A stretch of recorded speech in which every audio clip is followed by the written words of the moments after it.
नुकसान हुआ है. Our furniture product has turned out to be complete disaster. Sir, to be more specific, management ने decision Khadija madam की approval पे ही लिया था. जिससे प्रोडक्ट ओवर प्राइस था, ROI और फिजिबिलिटी एक्यूरेट नहीं थी, तो किसने एक्सपेंस ऑटोमोबाइल धंधे से दूर रखो.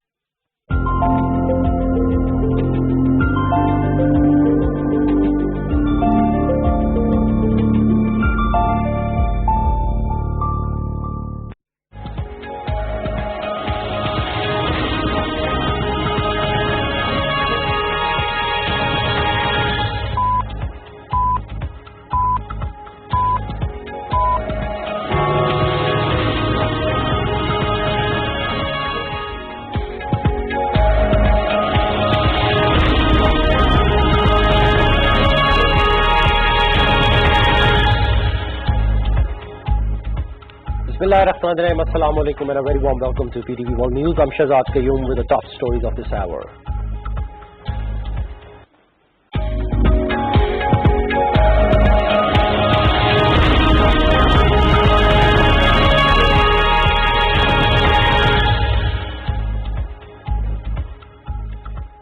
Prime Minister Imran Khan says government is endeavouring to help the deserving people at individual as well as institution level in consultation and cooperation with all stakeholders.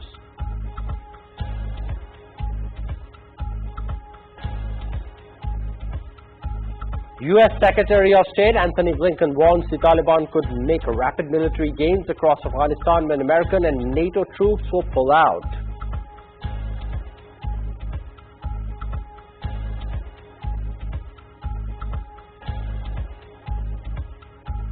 Rallies held in various cities and towns across the country to mark the International Women's Day. Participants highlight the problems facing the women in society and call for end to gender discrimination.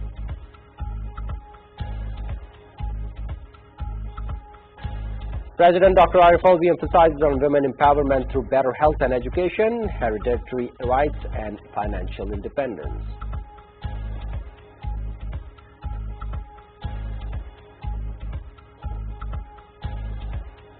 As the world is observing the International Women's Day today, the miseries and victimization of the Kashmiri women at the hands of Indian troops continue unabated in Indian illegally occupied Jammu and Kashmir.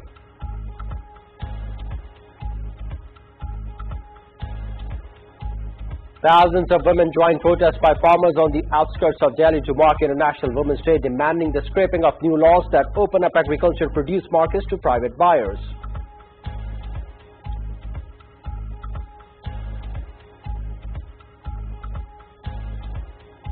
Security forces shot dead 3 anti-coup protesters in Myanmar as demonstrators across the country seek to paralyze the economy with strike action following a weekend of night raids and arrests.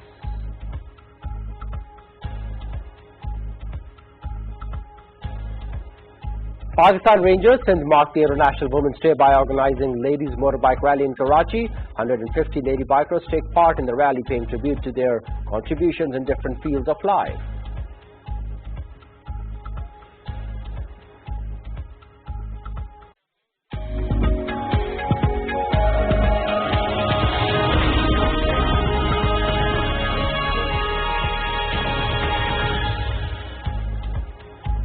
Well, that's all for the moment. For more details and live streaming, log on to our website world.ptv.com.pk.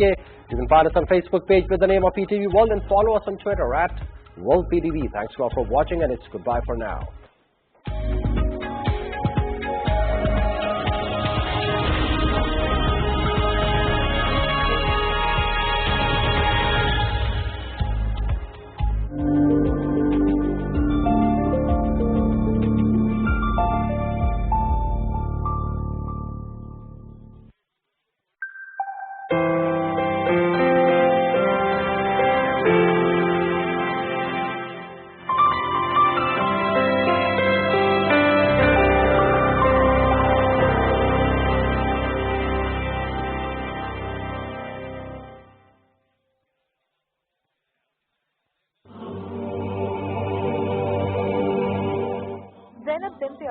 She was the granddaughter of Prophet Muhammad, peace be upon him, through his daughter Fatima al-Zahra and her husband Ali ibn Abi Talib. She was among the most illustrious and admirable figures of Ahl Bayt, family of Prophet, and played a central role both during and after the massacre at Karbala, where her brother Hussein ibn Ali and 72 of her nephews and other brothers were killed by Umayyads.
Kalb al-Nasiriyah. Also known as Ammara, she was a member of Banu Najjar tribe and one of the earliest converts to Islam in Medina. As a companion of the Prophet Muhammad, there were many virtues attributed to her. She is the most remembered, however, for taking part in the Battle of Uhud, in which she carried sword and shield and fought against the Meccans. She shielded Prophet Muhammad from enemies during the battle and even sustained several lance wounds and arrows as she cast herself in front of him to protect him.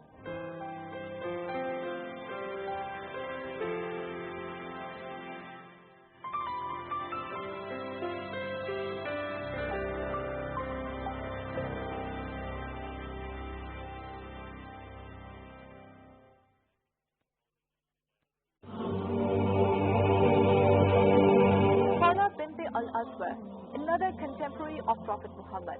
She is best known for participation in the Battle of Yarmouk against the Byzantines. According to later narratives of the Islamic conquest, authors described her as having the skill and fighting ability of the famed Muslim general Khalid ibn al-Walid.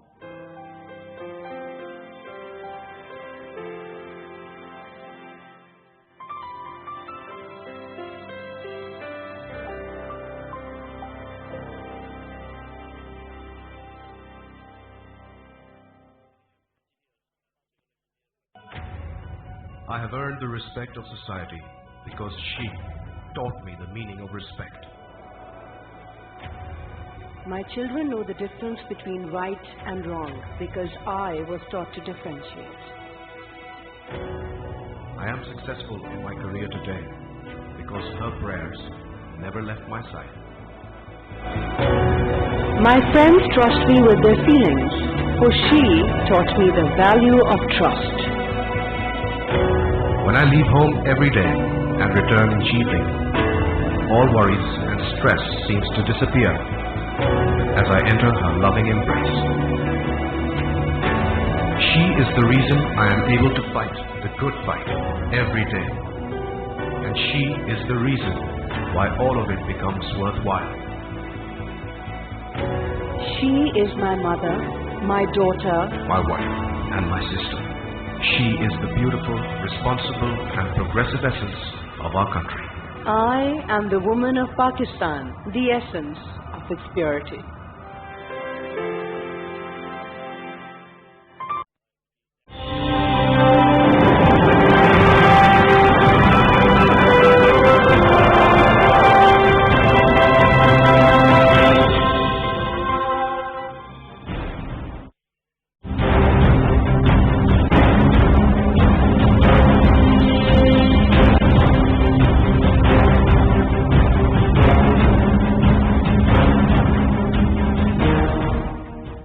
Hello and welcome to Politics Today. I'm Farrukh Pitafi. Today we are going to talk about another place, not Pakistan, but it is about politics and security and peace building. I'm talking about Afghanistan, which is very close to every country's heart that is in the region. It affects, or the instability has affected not only the region, but 20 years ago, even the US as well. So today we have to talk about it and what is the trigger, what is the contingent factor. Particularly if you have seen recent developments, the new government took over in the US and they were actually carrying out a review. And after that we have seen this letter that I hold right now in my hand being leaked. It is written by the US Secretary of State, Antony Blinken, to Ashraf Ghani, President of Afghanistan's government.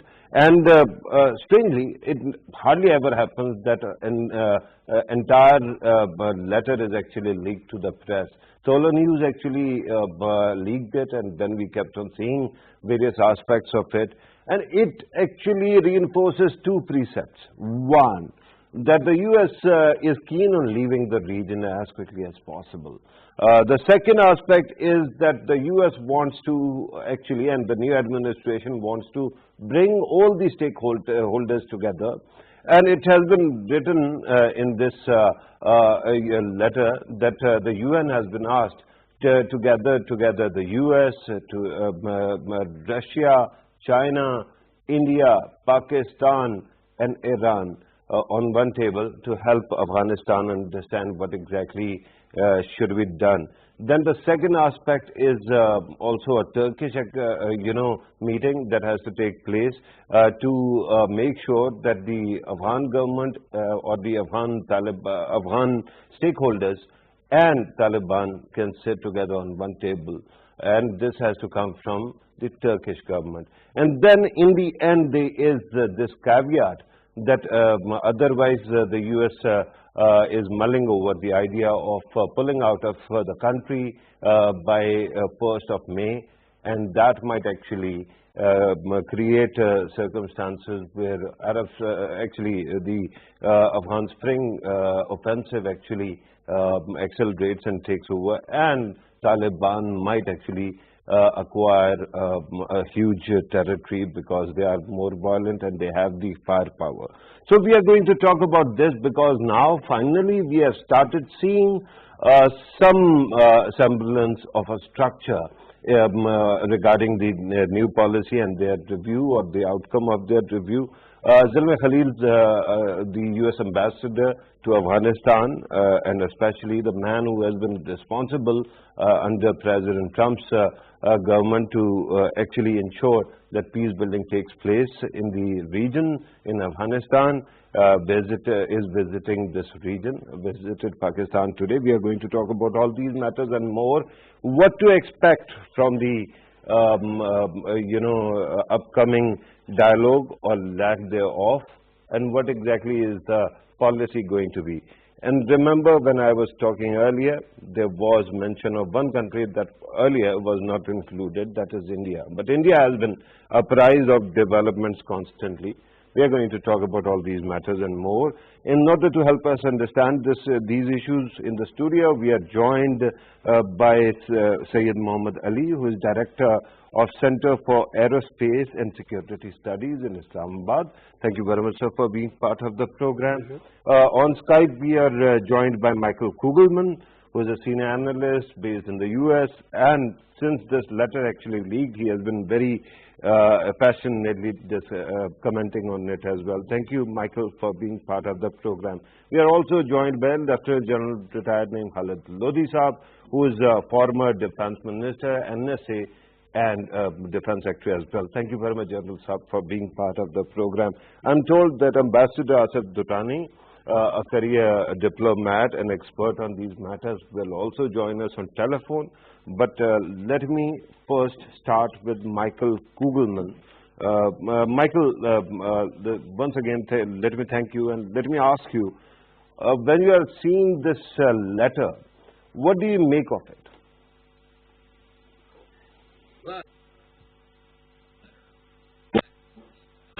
The new U.S. policy on Afghanistan. The Biden administration has been undertaking a review for a number of weeks, and we've been hearing for quite some time that it was about to reach. And so I think that this letter, of course, it was leaked, but we've now seen what the Biden administration intends in Afghanistan. And what it intends to do, based on the letter, based on a read of the letter, what it intends to do is very well intentioned, but certainly very ambitious. Clearly, it wants to try to bring the two sides, the Afghan state and the Taliban, together. It wants to try to build a consensus within the key regional players. And it wants to essentially get within a pretty short time, a short-term period, a few weeks, a few months, some type of roadmap, if not an actual agreement between the two sides. Now, as you know, it took 4 months for the Taliban and the Afghan state to agree on procedural arrangements for talks. So to think that there could be such an ambitious peace process leading to an agreement in just a few months, I think that really is very ambitious and beggars belief. But I think that one could either be skeptical or optimistic about the letter. If one wants to be optimistic, one could say, well, look, this is clearly an effort on the part of the Biden administration to invest a lot of effort in creating the right conditions on the ground in Afghanistan for an eventual withdrawal that clearly won't happen on May 1st, just because it'll take a long time for these efforts in this letter to bear fruit. But I think a more skeptical read is that the Biden administration is not very pleased with Ashraf Ghani, with the union officer, and the letter is essentially stating the U.S. is not coercing, but severely pressuring Ashraf Ghani to work with the United States on a number of key issues, including creating the conditions for a new inclusive government that likely would not include Ghani. And that if the U.S. is saying that if President Ghani is not willing to work with the United States on these issues, well, the U.S. may still be deciding to withdraw all of its remaining troops on May 1st. And that actually astonishes one, because usually such letters are not actually publicly disclosed the way it was published by a media outlet. And one sees the reaction coming where it seems that the government officials in Afghanistan seem skeptical. Do you think that it is a big development that this kind of attitude is actually on display? It is unfortunate. It's unfortunate that the letter was leaked, though in some ways it's not a surprise. I mean, one could assume that perhaps someone in the Ghani camp wanted to leak it in order to try to generate sympathy, support from others, because it makes Ghani look like he's going to be under tremendous pressure, which is not fair to him, one could argue. I think one could also argue that any rivals leaked the letter, because the letter does not make Ghani look very good. And we can't even rule out the U.S. government leaking it. So I think that's unlikely. But clearly, as a number of commentators have noted, given that the Secretary of State created this formal letter, the U.S. government had to know that someone was going to leak it. And I thought that the U.S. government and the Ghani government had been on a collision course for quite some time. Once it seemed clear that the U.S. government was going to support the formation of a new interim inclusive government to oversee the peace process, it's something that we agreed to. But unfortunately, Michael, I'm going to come back to you. You have made very good point, but there seems to be a very interesting approach coming from Kabul. One for Republicans, the other for Democrats. Let me bring in General Saab also. General Saab, you have been listening to the discussion that has been going on. The question right now is, do you see some semblance or some structure of a peace process in Afghanistan, and do you think it is ambitious as Michael has pointed out? Thank you very much. As far as my assessment is concerned, I think things are exactly going as they would have gone, and as some of us were predicting, including myself, that there's no way it is militarily unsound and unreasonable, not impossible, for the Americans to come back in big numbers and again try to establish their writ in a war-torn country where they've already lost a lot of political and economic clout, I would say. So this was expected. As far as that interim strategic review is concerned, that was a little more assertive as I went through it. And that kept all the things open, and they did say that they can delay the move or whatever, things to that. But I think although we did not come across a very clear-cut reaction from the Taliban, but my own assessment was that Taliban have not violated whatever they had agreed with the Americans. The terms of agreement have not been violated, okay. Right. Right. This was my stance all along, that there was not a single, whatever is known to us, nothing was violated as far as Taliban are concerned. And the last para of the letter, in fact, is the operative para, the one on the third page. And it just says two things, simple and straight.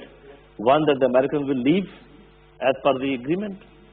And secondly, they are telling Ghani that, sorry, even if we keep helping you with a lot of money and everything, you will not be able to stand the onslaught of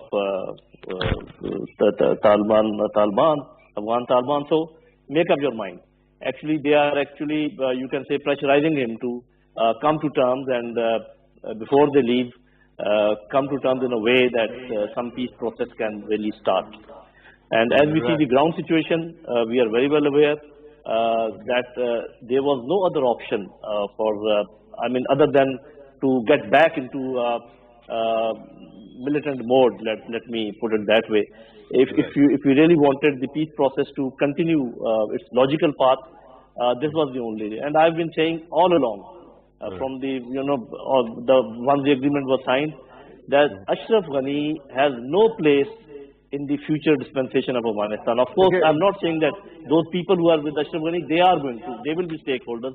But Ashraf Ghani as an individual has no place in future dispensation. Right. So whatever is decided, General Sahab, as we move forward, we are going to talk about this as well. Ashraf Ghani, whether anybody likes it or not, is elected president of Afghanistan, and there he has a say.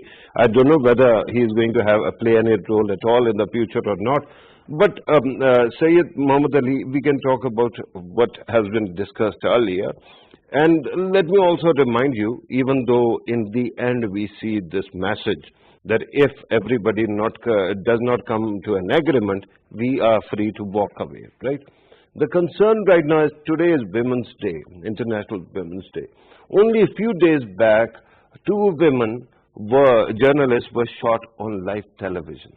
That kind of cycle of violence continues, and it can wreak havoc for the entire region. A, women not safe. B, minorities, children, and God knows even the common citizens not safe, right? What will be the cost of disagreement at this moment? Farrukh sir, thank you so much. It's a very important point that you made that today is Women's Day. And what is conspicuous by absence in these 3 pages long official document which has been leaked is that there is hardly any mention of human rights, democracy, women rights, and anything else. What does this mean? Okay. Let me just quickly interpret it for the benefit of your viewers. 3 things which are the most important thing without going into the content.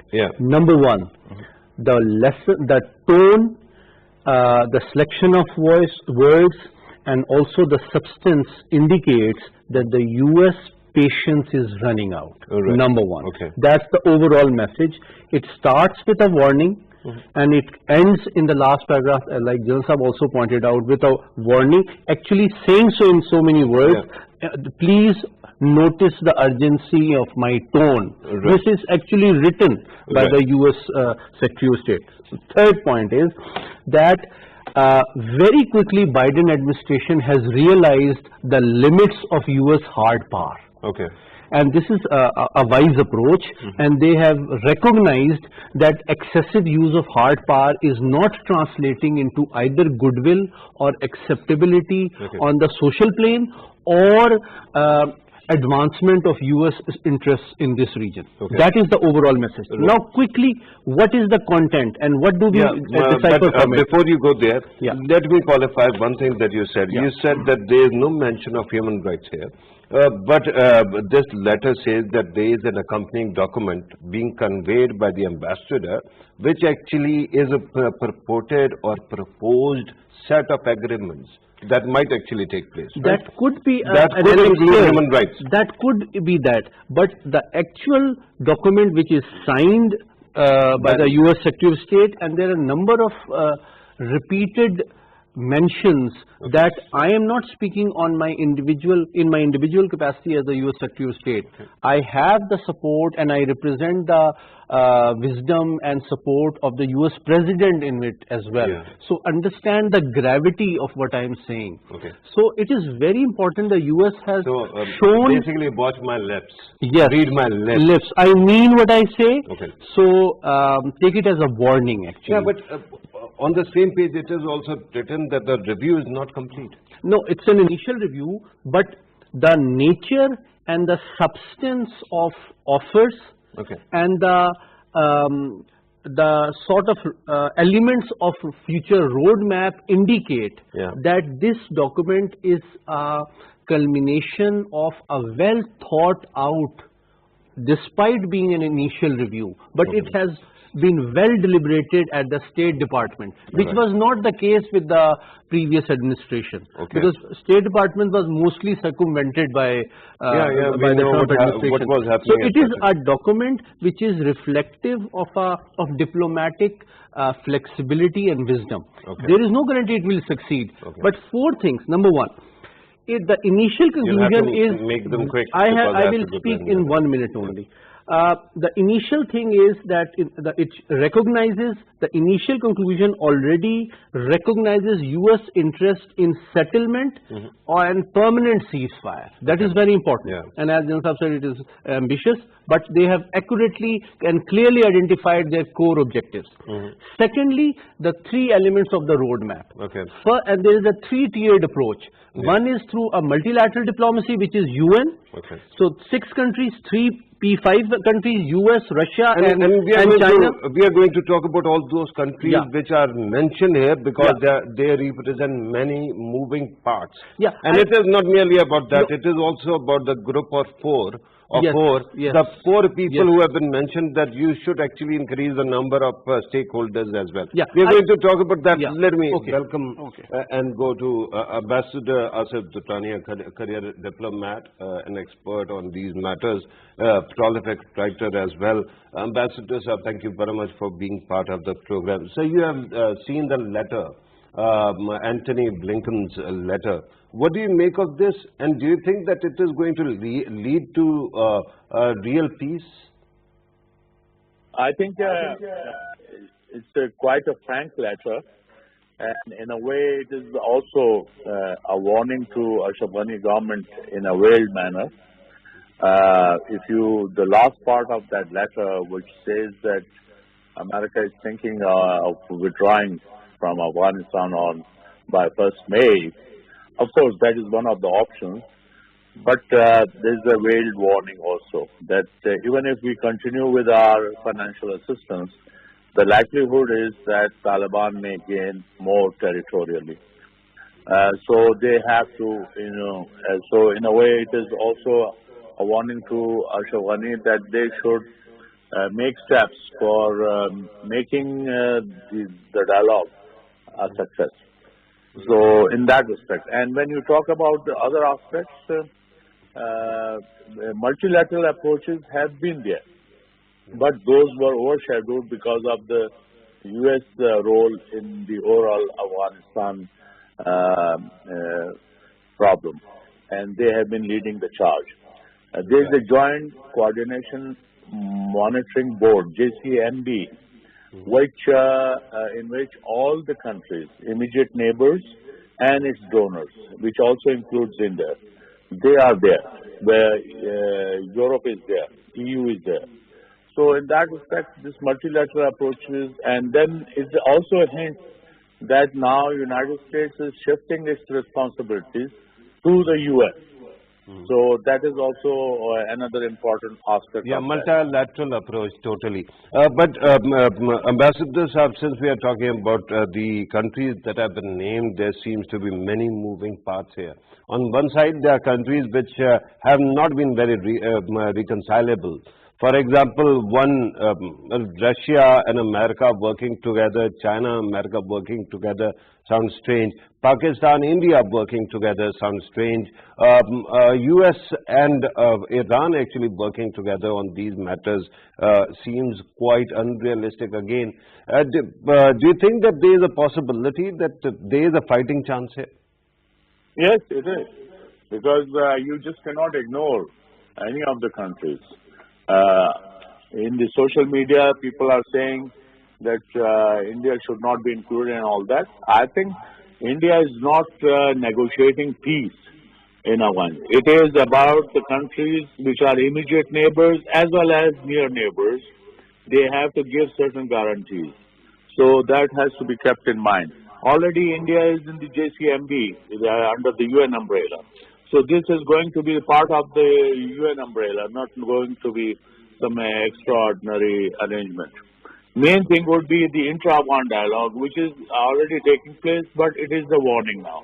And Taliban are to join it as a coalition partner.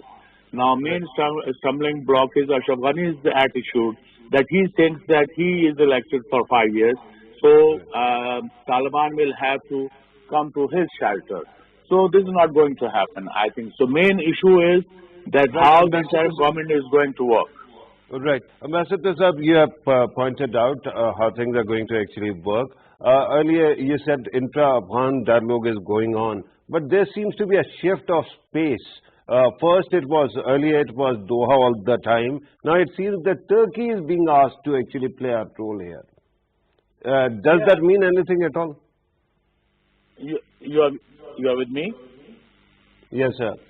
Well, Turkey, yes, I think this is something, it points to some new developments. And in that respect, I think it is going to be more assertive because Turkey's role, Turkey has already been playing the role, and probably they are going to assert their role to the non-Pashtun elements involved in the dialogue. This is my personal view. And that is an important point, Ambassador. Let me go back to Michael Kugelman. Michael, you are listening to all the discussion that has gone on. There is mention of Group of four individuals, that is say Professor Sayaf, Dr. Abdullah Karzai, and the Afghan president as well, Ashraf Ghani. Now they are being asked to actually expand their group. Do you think that they mean various other ethnic groups, or it is a mention of Amatullah Saleh, who is vice president now, is quite integrated with the intelligence community and might have an experience of working with the US as well?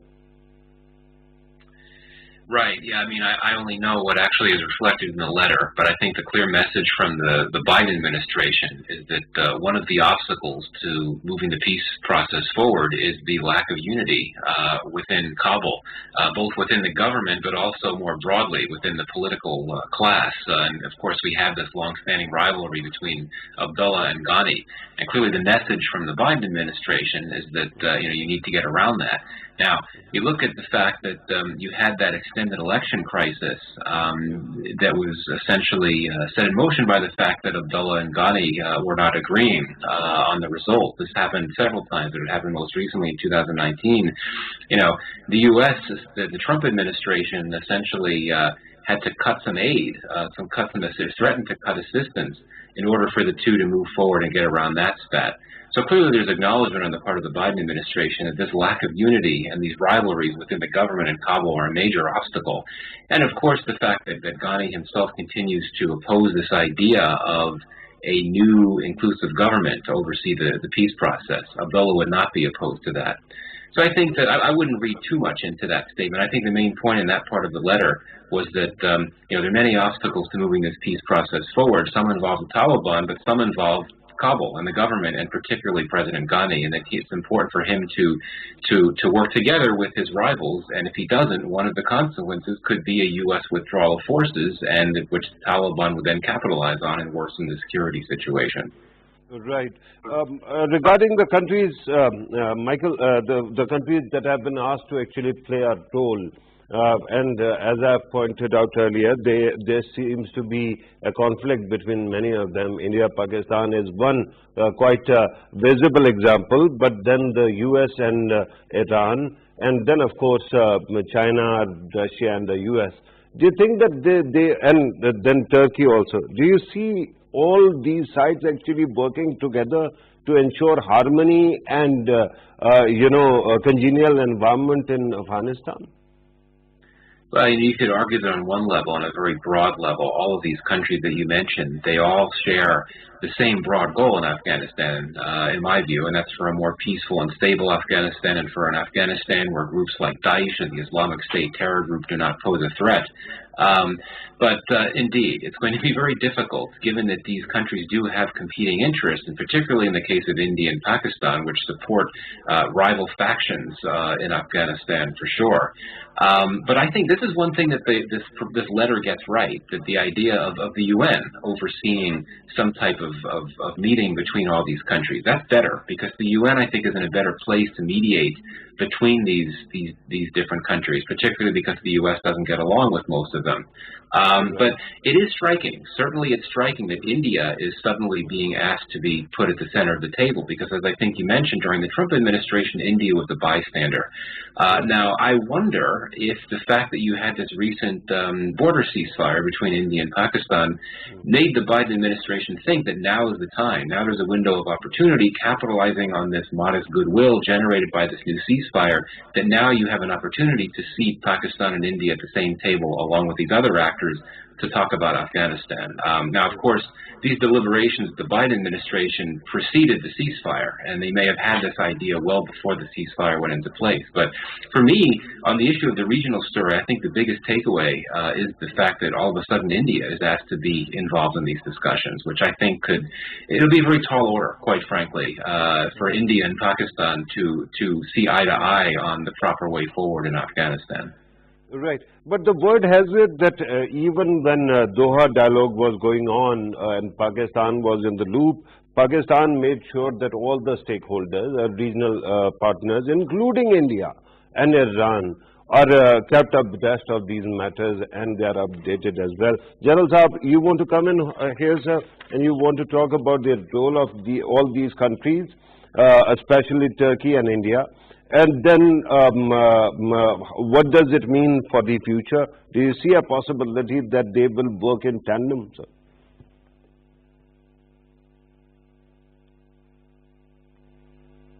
General Saab, you'll have to unmute your Skype, sir. Is it okay now? Sorry. I was saying that I'm not aware of the thing which you just said, that Pakistan kept on briefing India also on what all was going on. I don't think that ever happened. In the press, sir. It was reported in the press. Okay, I haven't gone through it. I don't think that Pakistan and Indian relations are such that Pakistan would brief India that what all is happening in... No, not directly. This is what I'm saying. Okay, right. In my opinion, India and Turkey has been included, which is not bad, which is a good thing. The more people of the region, more countries of the region are in it. But India has been included basically because they are the strategic partners of America, and they have to, in this region, they will be actually acting on behalf of Americans or looking after their interests in their absence, if at all it is their absence. And I'm talking about only Afghanistan, because they will be there, of course, American in the Asia Pacific and in Pacific Indian Ocean. As far as Turkey is concerned, I think there was some tension. By the way, General Saab, they are also strategic partners of the Afghan government. They have a strategic agreement with the Afghan government as well, right? True. India. I'll come to that. I'll come to the strength of Afghan government and the legitimacy of Afghan government, because you have mentioned it twice that they are elected president and all that. Okay, as far as Turkey is concerned, I think there was some tension between America and Turkey. Turkey is, NATO ally, and still they were having certain problems. So this could be one good gesture, a positive gesture from the American side to bring Turkey closer and in the fold, because it doesn't suit America that Turkey drifts away towards China or Russia and all that. As far as this Afghan government is concerned, again and again we are saying that they are the legitimate government of just look back the conditions under which these elections were held. One, how much time it took to announce the results. Two, and then there were two presidents claiming that both of them have been elected. So this much goes as far as the legitimacy of the government is concerned. Whether the world acknowledges them or not, I mean, that is beside the point. So I think this group which has been formed, it is all of them will not be working, as Michael Kogelman is saying, that they have the same objective of bringing peace in Afghanistan. I don't agree with him. There will be spoilers, and India will be the main spoiler. And Ashraf Ghani would also like to perpetuate the situation because the moment if there's any peace, of course there will be people from Ashraf Ghani's side in the future dispensation, but Ashraf Ghani knows that it will be difficult for him to continue personally. Right. So Right. Ashraf Ghani will try to derail the peace process. India will try to derail the peace process, and there's a third country also, I'm not going to name it, but the countries which are going to actually vie for peace, besides the Afghan people and the Afghan Taliban, would be China, Russia, Iran, Pakistan. And I can see that with the passage of time, the American influence is going to reduce with the passage of time, will be tapering down, and also the Indian, influence. Right. So these four General countries Sahab, which I have named, General they will be Sahab, since you actually made took objection to this notion that Afghan government is consensus or legitimate government, I have no love lost for any government of any country. With due respect, it is the UN mandated, UN approved, accepted, constitutionally backed government. Okay. That's why everybody says this. But regardless of that, sir, in this letter, one word that I have not seen is the mention of Doha. Do you think that bit is over now? Those countries that played part in the past, now we are hearing about Turkey. So Doha is being phased out? I don't think so. I think Doha and other countries which were supporting all this process, they will continue doing that. Of the Turkish angle I have covered as far as I understand, why they have been added, and maybe I am not very sure that it could be on Pakistan's request, because Indians are coming, so Pakistan could have said that okay, we can accept India if you bring in another country, and our choice would have been Turkey anyway. So I am not aware of this contact, but I think this could be one reason. Let me go back to Muhammad Ali Sahab. Your take on this matter, sir. Do you think that all these countries can work together? Sayyid Muhammad Ali Sahab? No. Okay. Then what happens? Thank you for giving me a chance to speak at Okay, the end of the program. Because if you had allowed me to finish my first comment, it would have been useful, because my brief comment is different, and my view is that basically this is an initial roadmap based on three fundamental ingredients. Okay. Number one, it is a clear signal and a warning to Kabul that you are not indispensable to US interests. Okay. Number two, there are three elements. There are three-tiered US approach towards negotiating peace. The first tier is UN-based, involving 6 countries, 3 permanent members of the UN Security Council, Russia, China, US, and 3 regional players, which is Pakistan, Iran, and India. The second tier is very important, that they are maintaining Zalmi Khalilzad as the key negotiator for this. And he has been tasked clearly to develop an inclusive roadmap for peace. The third element is through Turkey. So what the US is signaling, that it is not putting all its eggs in any country's basket. Okay. It is having a three-tiered simultaneous approach, one through UN, the second through Turkey, and third through Zalmi Khalilzad, who is also in Islamabad today. He met Pakistan's army chief as well, and recognized Pakistan's very important role. So basically, all bets are off, but very smart US attempt at extracting another peace commitment from Afghan Taliban by asking them to consider 90-day of ceasefire in order to give more time for to negotiate between Kabul and Afghan Taliban. So this is a very smart US strategy at trying to prevent the spring offensive. Will you allow me to talk now? Sure. If it is smart and you think it is going to work, then It why might are you? not work. Why are you calling it preliminary? It is temporary, It and is then preliminary, but it is very comprehensive. However, the overarching consideration, as Jan Sahab rightly pointed out, is that Afghan Taliban do not recognize the legitimacy of the Kabul government. Right. And in the case of, you earlier asked Jan Sahab as well, the Doha agreement, though not mentioned by name, is the fundamental reference point, because the Afghan Taliban's commitment not to target American troops is based on its commitment under the Doha Agreement. Yeah, but I was not talking, the question was not about the document, it was about the space and the country that is involved in hosting. But that is the fundamental point, because they are referring, the US Secretary of State, the incumbent US Secretary of State is referring to the 1st May departure withdrawal clause. They are still willing to consider that. So that means they are not going to give up on the commitment that the Trump administration made. Okay, right. General Ambassador Saab, I'm told that we are actually heading towards the conclusion of the program. Your conclusion, sir?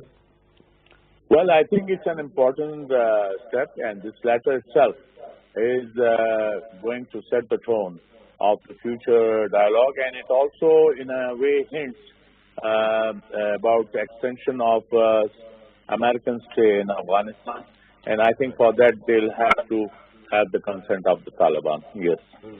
Right. Michael Kugelman, very quickly, sir, your conclusion.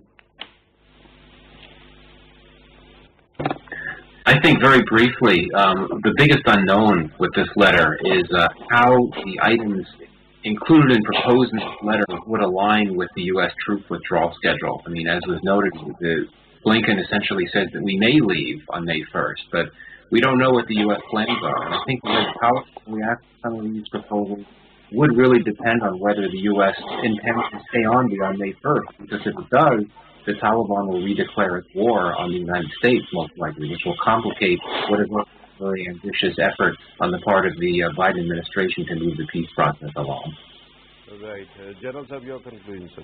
I'll just 3 points. One, that Americans are leaving. 2, they have abandoned Ashraf Ghani. 3, instead of making guesses that who wants peace and who doesn't want peace, we should just look at their basic interests in this region, and everything will fall in place. Right. Sayyid Muhammad Ali, your conclusion. I think negotiations are going to be the first US strategy. The second is they are going to try to delay the spring offensive of Afghan Taliban. And the third is the essential outcome of this peace process will depend upon whether Afghan Taliban tolerate Kabul administration or not. Right. Sayyid Muhammad Ali, thank you very much for your time. Michael Kugelman, Ambassador Asif Durrani, Lieutenant General retired Khalid Naeem Lodi, thank you very much, sir, for being part of the program. As you have listened to the discussion, of course, this is the initial phase, and the letter itself keeps on reminding you that the review is not over. But here's the problem, and that is money. We keep on talking about strategic affairs and the concerns about the security of the country and the region and the world. But money and corruption, these are two aspects which are so important that every time some, investment into peace is done, in the end we end up hearing that the Kabul government doesn't have the funds to pay the salaries of its soldiers, and hence people are dropping out of the forces. So maybe the focus will have to be, as was pointed out earlier, human rights is very important, right? Constitutional guarantees that are there has to be some kind of assurance of that.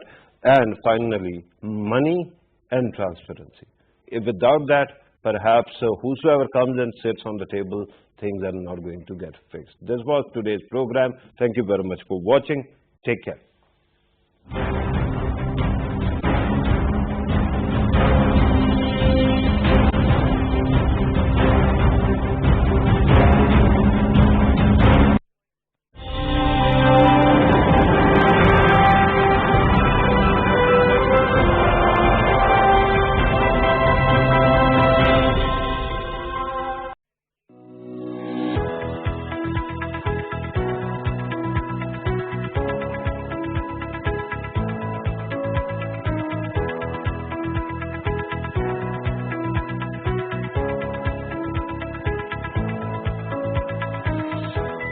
Islamabad, the capital city, bustles with politicians and business activity.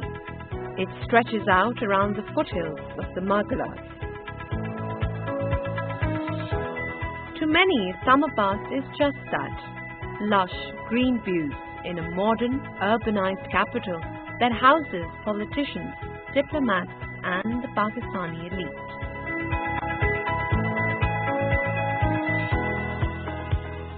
But it is while driving through the stucco gate that the line between urbanization and traditionalism blurs us into an eclectic blend of the past and the present. The alleyways that bend through the village hold remnants of a rather colorful, regal history. A tourist site today, the village was once a garden resort known for its natural springs.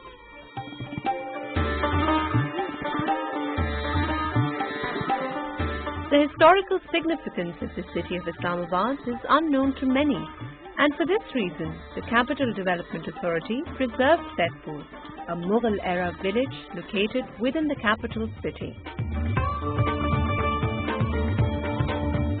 Through the periods of history that Saidpur has existed, it has been influenced by civilizations such as the Gandhara, Greek, Buddhist, Mughal, Ashoka and British colonialism. Saidpur village is said to be 300 years old, but the elders argue it is even older than most believe it to be. Saidpur's name originates from Sultan Said Khan. He was the son of the Ghakkar chief of the Pothohar region during Mughal Emperor Babur's reign, Sultan Sarang Khan. The village was gifted by Sultan Said Khan to his daughter, who married the Mughal Emperor Jahangir, the son of Emperor Akbar. मैं शांति से पैदा हुआ, इस गांव का नाम सैदपुर था। उस पहले जो नाम था वो राजा सैद खान हमारा बड़का था। उसने इलाका फतह किया। उसने फतेहपुर बावजी नाम था, गुरुद्वारा भी था, मस्जिद भी थी। हम लोगों के साथ एक दूसरे के साथ प्यार करते थे। Later, the village was recognized as a pilgrimage site by the Hindu commander Raja Man Singh.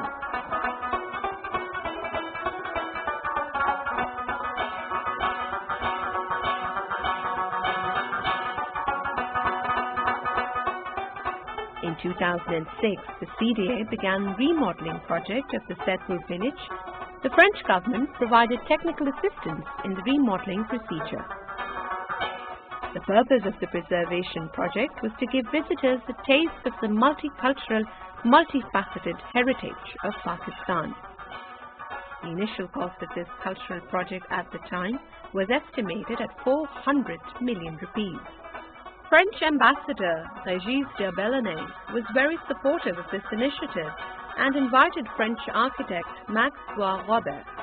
Bois-Robert gave his expertise to develop remodeling methods that would not only give the necessary modern upgrades, but also preserve the natural impact of the village. Extensive preservation work was done to restore historical sites such as the Hindu Mandir and Sikh Gurdwara. Mud houses were given an uplift to improve aesthetics. Workers toiled to conserve the traditional atmosphere by restoring stone walls and adding haystacks and horse-drawn carts. Today, Saidpur preserves the historical face of the Pothohar region. Boasting old rural roots with a modern edge, Saidpur is a manifestation of the transition Pakistan is making in developing both economically and socially. Saidpur historically was a village settled by craftspeople. Today, the present generations have continued the legacy of their forefathers and kept their art alive in the form of handiwork.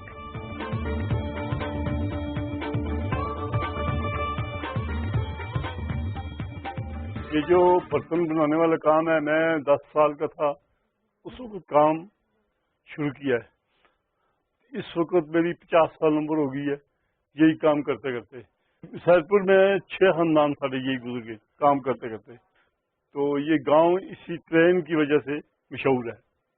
मिट्टी की train जो बनी है ये 120 साल पुरानी है। I think that it's amazing that they have restaurants here now, that they still kept that, that original look, and the village is still there, and the people get to do something, contribute, just help the economy. I think it's great. These doors, these windows are antique. They are rustic and beautiful. The place is so beautiful, and according to architecture, according to designing, according to painting, all the people of Pakistan should visit this place